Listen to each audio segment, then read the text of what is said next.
오늘은 사도행전 8장 26절로 40절 말씀 봉독하겠습니다. 주의 사자가 빌립에게 말하여 이르되 일어나서 남쪽으로 향하여 예루살렘에서 가사로 내려가는 길까지 가라 하니 그 길은 광야라.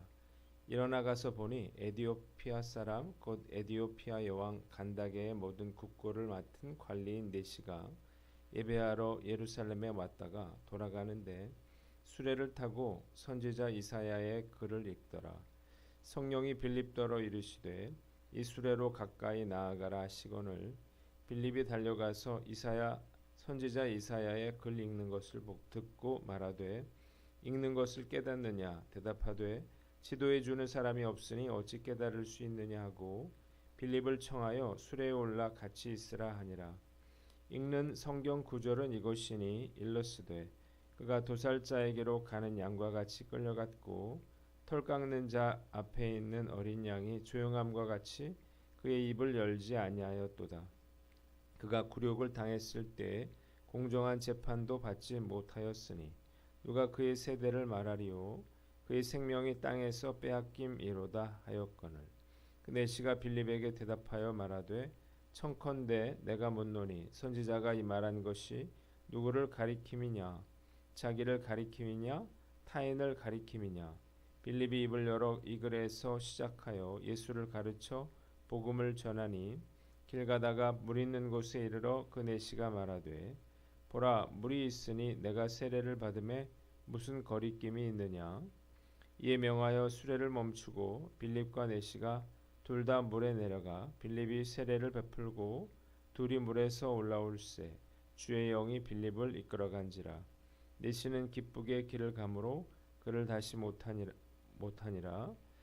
빌립은 아소도에 나타나 여러 성을 지나다니며 복음을 전하고 가이사랴에 이르니라. 아멘. 오늘은 복음의 중심 예수 그리스도라고 하는 제목으로 묵상 나눔하도록 하겠습니다.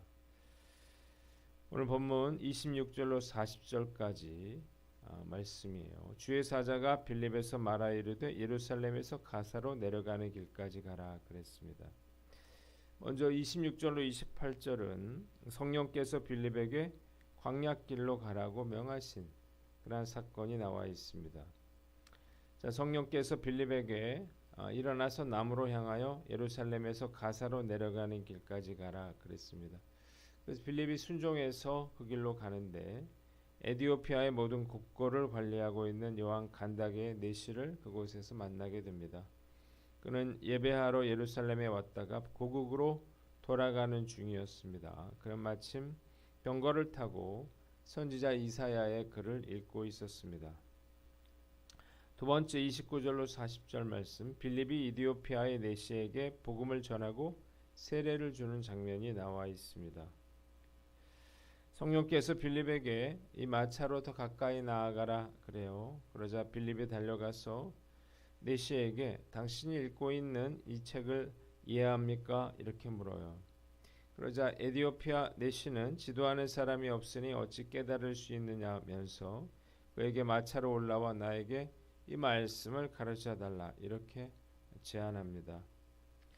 병거로 올라간 빌립이 그가 읽고 있던 성경을 보니 이사야서 53장 말씀이었습니다. 네시가 빌립에게 선지자가 이 말한 것이 누구를 가리키는 것이냐 이렇게 물었더니 빌립은 이사야 선지자가 예언한 분이 바로 예수님이라고 하는 사실을 알게 하고 십자가의 도를 전합니다. 그들이 물 있는 곳에 이르렀을 때 이디오피아의 네시는 자신에게 세례를 받게 해줄 것을 요청했고 즉시 빌립이 물로 내려가서 네시에게 세례를 줍니다. 이때 빌립은 성령의 인도하심을 받아 사라졌고 네시는 기쁨에 차서 고국으로 돌아갑니다. 이후에 빌립은 아소도에 나타났고 여러 성을 지나다니면서 복음을 전하고 가이사랴로 갔다고 하는 것이 오늘 우리가 읽은 본문의 내용입니다. 본문이 우리에게 주는 교훈이 있는데 첫째로 성령님의 음성에 귀를 기울여라는 거예요. 한번 따라해 봅시다. 성령님의 음성에 귀를 기울여라. 자, 본문에 빌립은 가사로 내려가는 길까지 가라고 하는 주의 사자의 명을 들었다고 했습니다.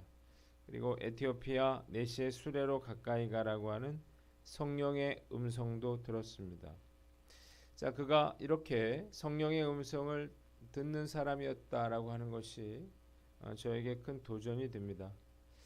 성령께서 지금도 우리에게 말씀하고 계실 것입니다. 다만 우리가 그 성령의 음성을 듣지 못하고 있지 않나 그런 생각이 듭니다.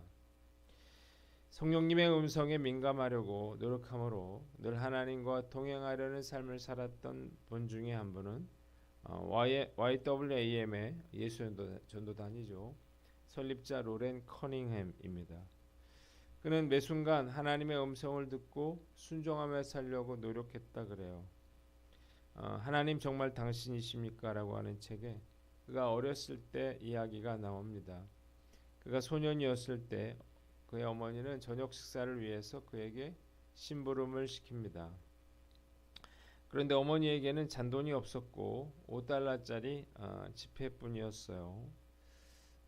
그의 아버지, 그의 부모들은 전도를 하면서 이렇게 떠돌이 생활을 했기 때문에 재정적으로 매우 어려운 상황 가운데 있었는데 어머니가 이렇게 말을 해요. 이 돈은 한 주일 동안 쓸 식료품 값이니까 조심해서 다녀오거라 이래요.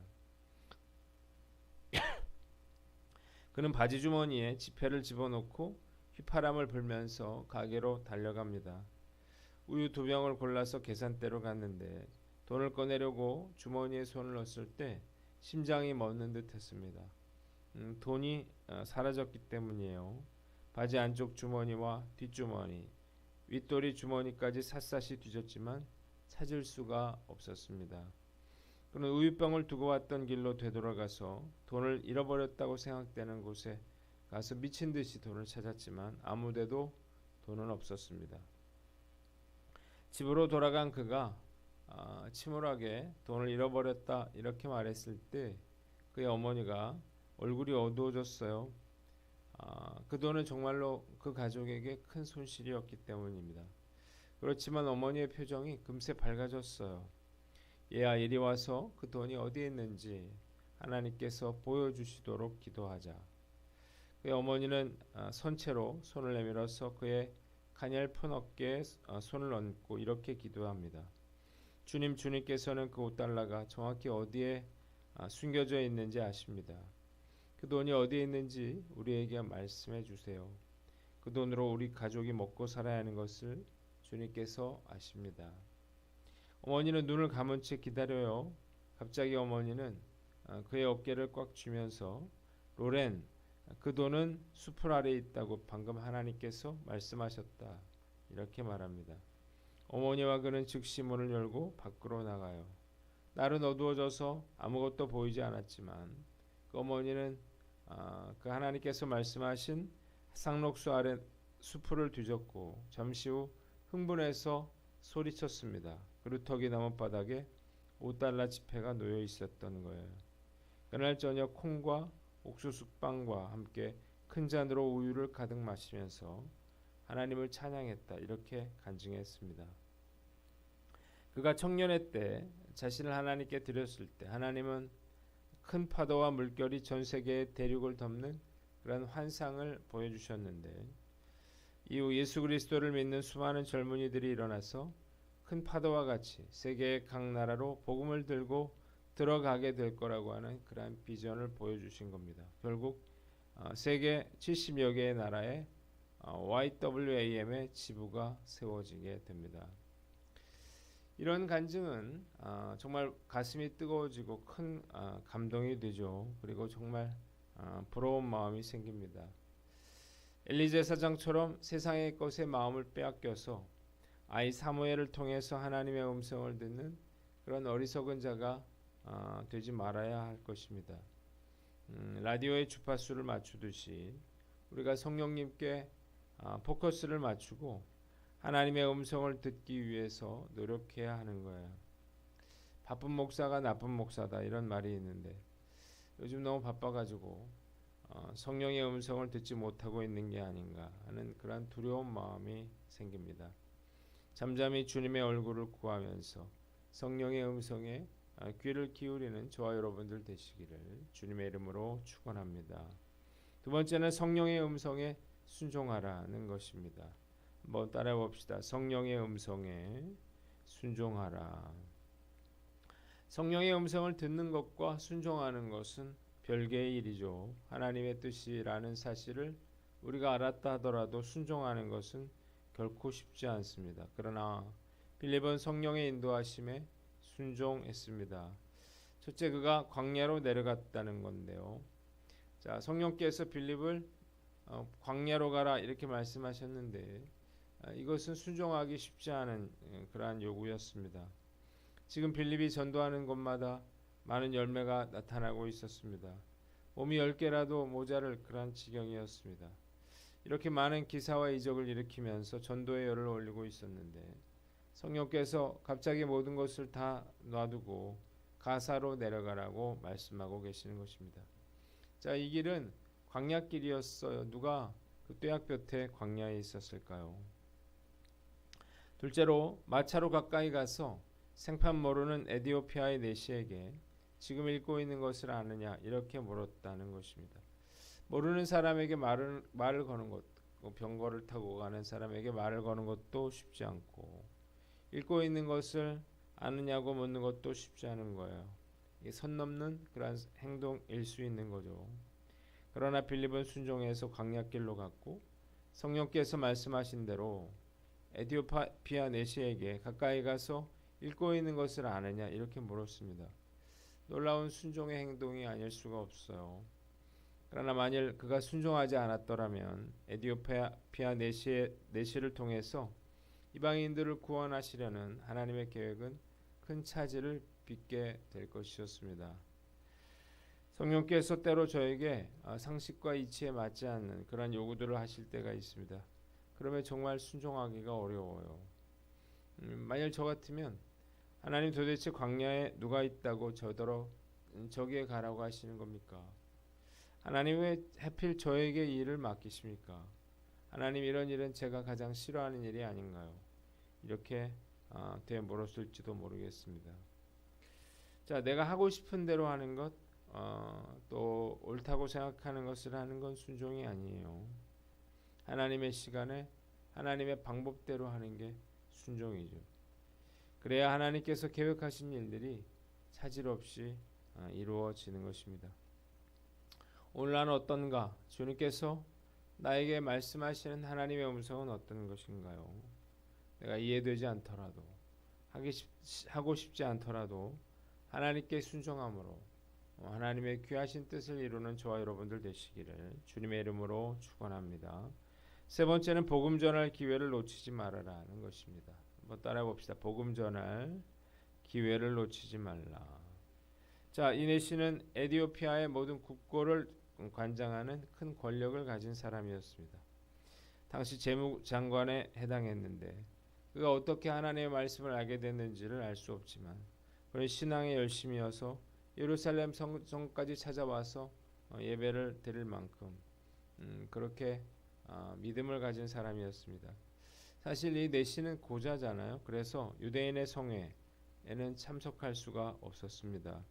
율법이 내시가 예배에 참석하는 것을 금했기 때문이에요. 그래서 순례자로 와서 이방인이 들어갈 수 있는 그런 예배처까지만 들어갈 수 있었습니다.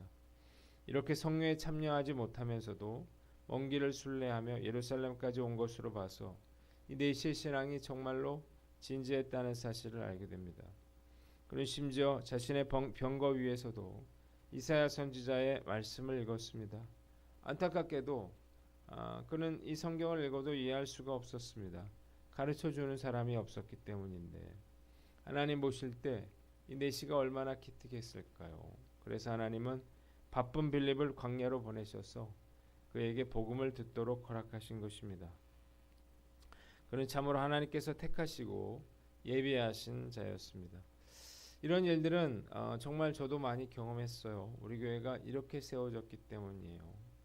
지난 수요일에 성도들과 함께 철원 고속정으로 야외 예배를 갔습니다. 비가 온다고 해서 이 행사를 취소해야 되는가 고민을 했지만 기도하면서 비가 오더라도 진행해야 되겠다는 생각을 하게 됐어요. 다행히 아침에 비는 오지 않았고 식사를 마치고 카페로 이동할 때까지도 비는 내리지 않았습니다. 예배를 드리고 고속정 아래로 내려가서 배도 탔어요. 식사를 마치고 은하수라는 카페에 갔는데 우연히 작년 전도 집회에 초청되어서 오셨던 수빈 아빠가 제 옆에 앉게 됐습니다. 저는 이것이 성령께서 복음을 전하라고 저에게 주신 기회라는 사실을 알았어요. 그래서 그에게 복음을 전하고 이번 주부터 매주 교회에 출석하실 것을 권면했습니다. 이야기를 나누면서 이분이 하나님이 택하신 영혼이라는 그런 생각을 하게 됐습니다. 만약 비 때문에 야외 예배를 취소했다면 일어나지 않았을 일이었어요. 지금까지 교회를 이끌어오면서 깜짝 놀랄 때가 있습니다. 제가 만나는 사람들마다 하나님께서 예비하신 사람들이라는 생각이 들기 때문입니다. 제가 사역을 한다는 것 자체가 이런 예비하신 영혼들과의 만남을 의미하는 것입니다. 그래서 저는 오늘도 하나님께서 만나도록 해주실 또 다른 영혼을 가슴 설레며 기다려요. 복음 전할 기회를 놓쳐서는 안 되겠죠. 기회를 얻든지 얻든지 복음을 전해야 할 것입니다. 어쩌면 그에게 이것이 마지막 기회일지도 모르기 때문이에요. 십자가에 달려 돌아가시는 그 순간까지도 강도들에게 복음을 전하셨던 예수님처럼 예비하신 영혼들을 구원하는 일에 최선을 다하는 저와 여러분들 되시기를 주님의 이름으로 축원합니다. 마지막으로 100배의 열매를 기대하라는 것입니다. 자, 오늘 본문을 통해서 뭘 할 수 있습니까? 한 사람의 변화가 100배의 그러한 열매로 이어질 수 있다는 것입니다. 에디오피아의 이 내시는 당시에 재무장관이었습니다. 실세 중에 실세고 핵심 중에 핵심 인물이었습니다. 이런 그가 예수님을 전한다면 얼마나 큰 영향력을 미쳤을까요? 교부 이레니우스에 의하면 이 내시는 에디오피아에 가서 주의 복음을 전파하였으며 마침내 에디오피아 여왕까지 믿게 했다. 이렇게 기록했습니다. 한 나라의 재무장관과 여왕의 회심이 에디오피아의 그러한 국민들에게 얼마나 큰 영향을 미쳤을까라고 하는 것은 생각해 볼 필요도 없겠죠.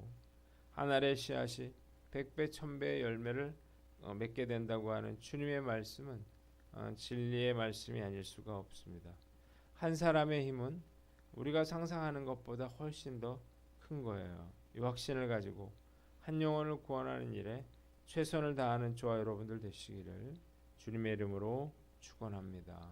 기도하겠습니다. 하나님 아버지, 우리가 성령의 음성에 순종하게 하여 주시고 한 영혼을 구원하는 일에 최선을 다하게 하여 주시옵소서.